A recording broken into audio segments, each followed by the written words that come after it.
15 minutes ya masano 15 minutes ya masano ya vrai 15 minutes ya masano bareportage ya show bacommentaire ya moto baanalyse ya kafu ya ndenge na ndenge na bavrai pro ya vrai bavrai journaliste professionnel bakopesa bino basango ya masano ya vrai ya ndenge na ndenge d'ailleurs basango ya masano ya ndembo foot basket volley handball topé rugby tennis de table ping-pong l'homme tennis tous les jours ya vrai masano ya makofi bibotu to mokato lokola libanda ya vrai boxe karaté judo taekwondo shokando shosho jiu-jitsu.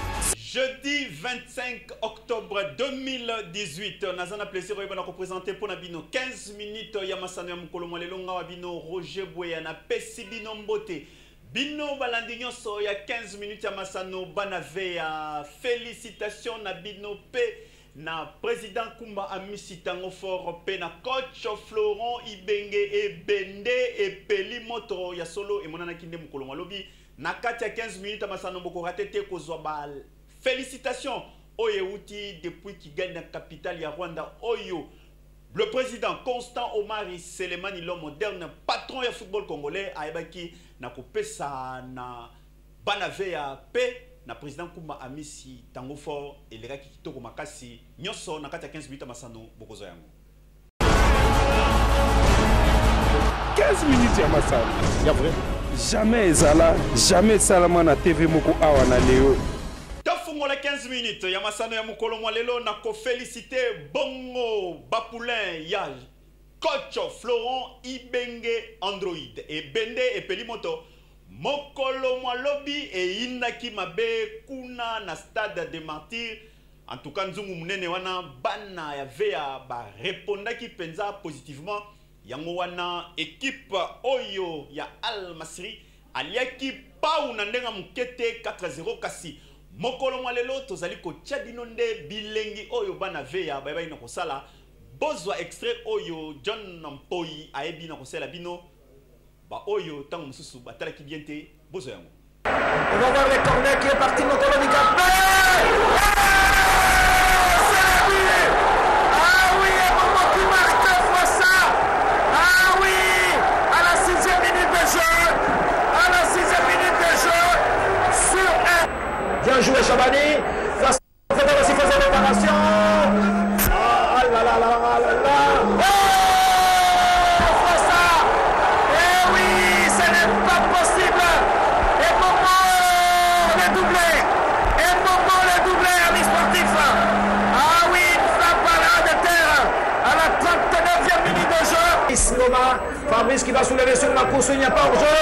Il n'y a pas hors-jeu, fois ça. C'est le 3e but. Oh, Makoso marque à la 30e minute de jeu, fois ça. Makoso marque. Eh oui.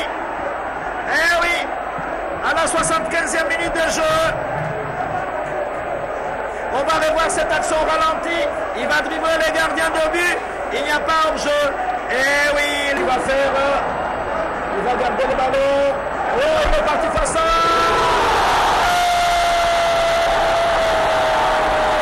Dans le temps additionnel. Dans le temps additionnel. Oh oui.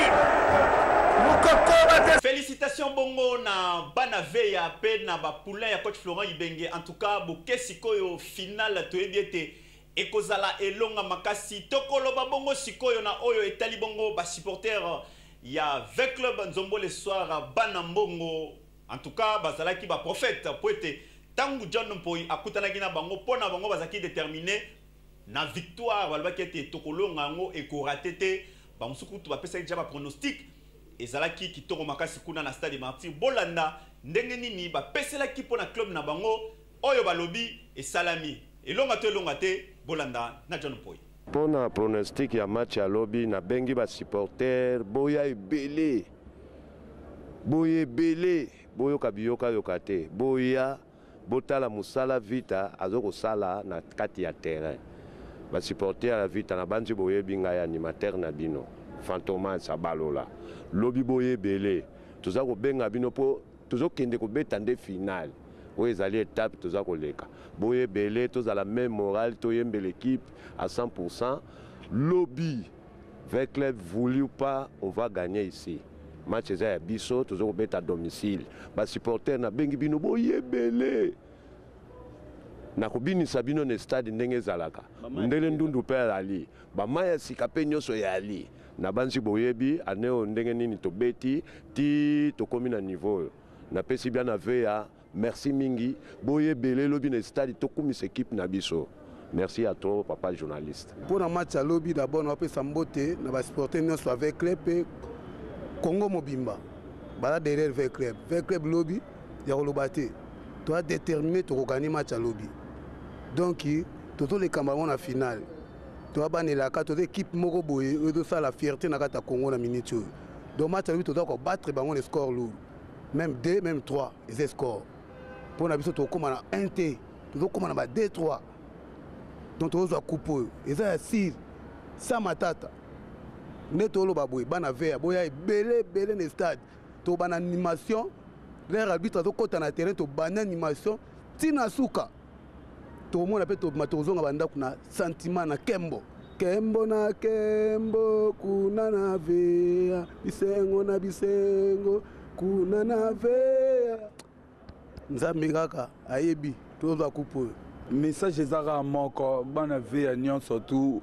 Il y a 24 communes, na ba province, lobby bo soutenir équipe Nabino boza derrière équipe Nabino victoire ezali excepté pe to na on la maboko ya on la to tombeli kaka mutu nyon surtout moi na ve à tout aya apporter un plus ne banda premier mi-temps jusqu'à la fin to bandaka ko komisa équipe na biso po équipe na biso yango to moni final to attaque yango tour le quoi to zo yango to pesi makasi epa ya nzambe mutasala équipe wana vita nyonso tous les supporters ayebele aya oyemba boya oyembela Fabrice boya oyembela bato tout bangulu baza ba coach na biso bayali ba Glodi Ngonda na ba Jean-Marc ba Ridi Makwekwe bato tout ba Soda Bemba boya bo soutenir équipe na bino 666 ezali balenga bayali bato tout bayali to apporter victoire en équipe et ça la bien yangwana na pesi tous les véclibiens ananda kumbote na banguna na baneng nyonso ba ya lobby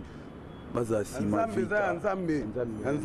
nzambe ko changer te donc nzambe kaka ndenge tolobaki na ebandeli ya 15 minutes ya masano ezali eloko ya motuya makasi oyo mwana mboka président ya Fédération Congolaise de Football Association patron ya football congolais Constant Omari Selemani l'homme moderne ayebaki na kosala tope ayebaki na ko féliciter bongo équipe munene ya Kinshasa pe ya Congo République démocratique du Congo ASV Club depuis Kigali kuna na Rwanda ezali capitale ya Rwanda ye alandaki match wana yango wana atenaki à tout prix ko féliciter équipe oyo alobi boye na kati ya message na ye a lobby a félicité bongo le général Gabriel Kumba Amisi tango fort a ebaki na ko féliciter ba membre ya comité a féliciter équipe ba membre ya staff technique ba joueur ba supporter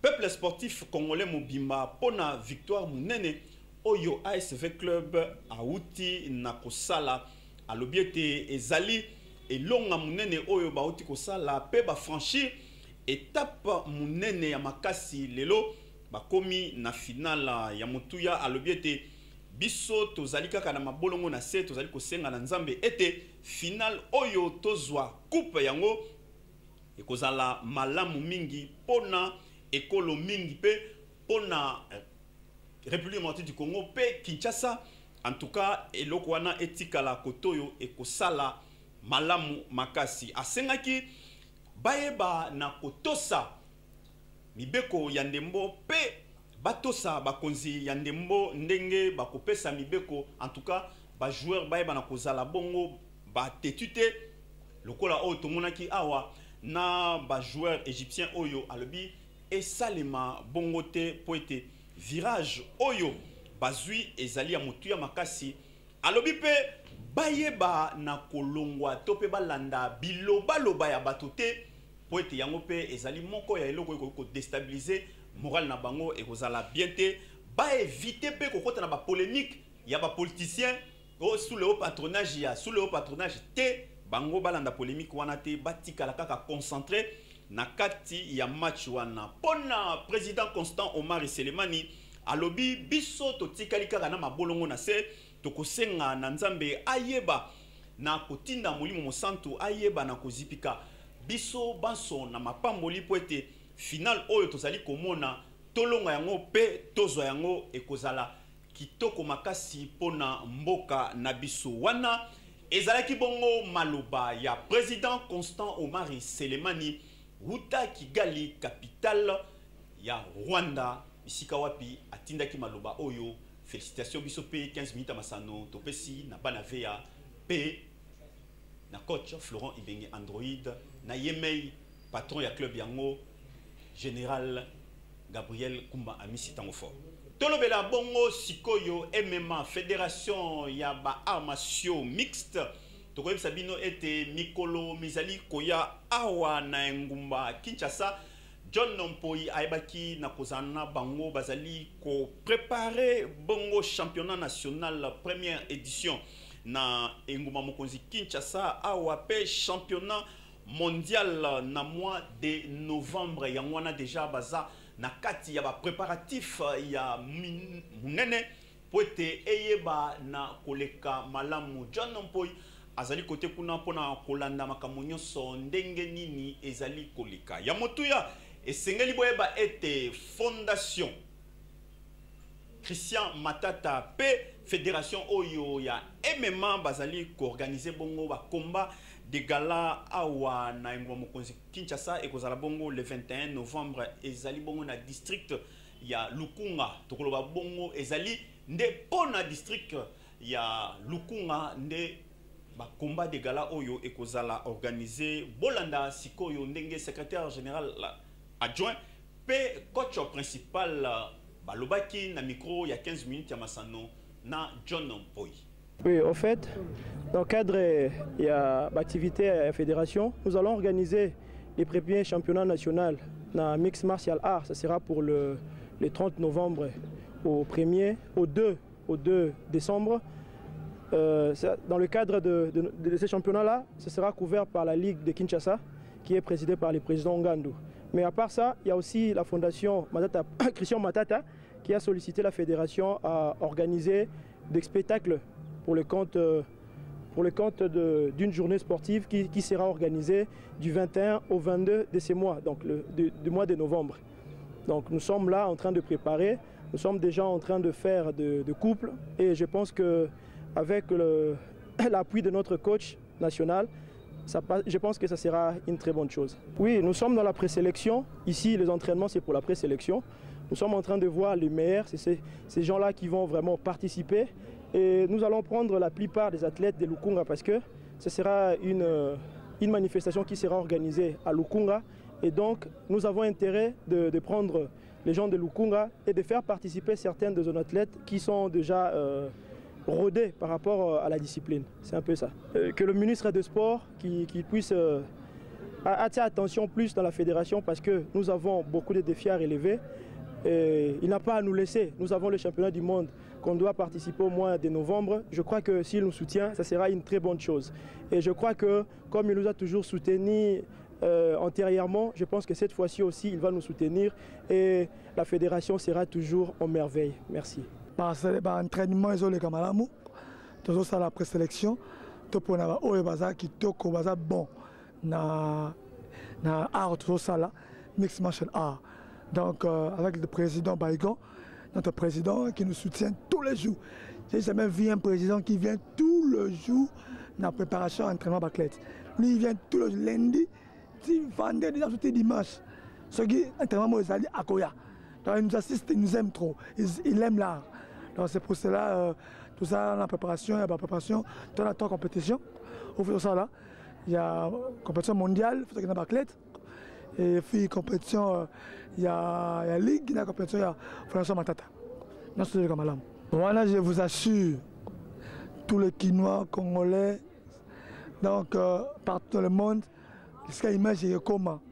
na Afrique du Sud, na United States, na Rolobake, boss de la spectacle malam. Moi, à South, là où je viens, na où c'est nous guys, tout travailler. Plus boss du spectacle. Congo, boss du spectacle.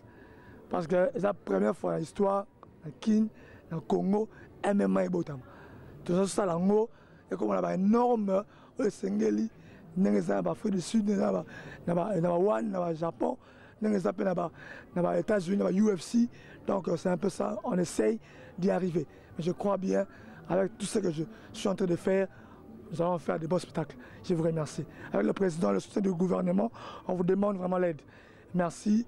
Avec le président Baïgon, merci pour votre soutien. Tokomi na suka ya 15 minutes ya masano ya mukolo mwalelo. Soki bo sepelaki na ngo bo pesa merci bongo na oyo akumbelaki édition ya mukolo mwalelo.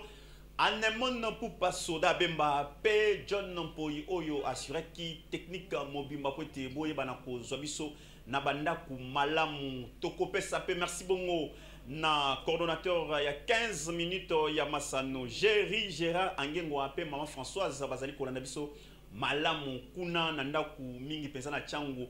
En tout cas baka mundongo oblige toko zangate kolobela bandeko na biso bana biso mingi penza na Brazzaville bango kuna pe bana biso makasi nyonso na bana biso.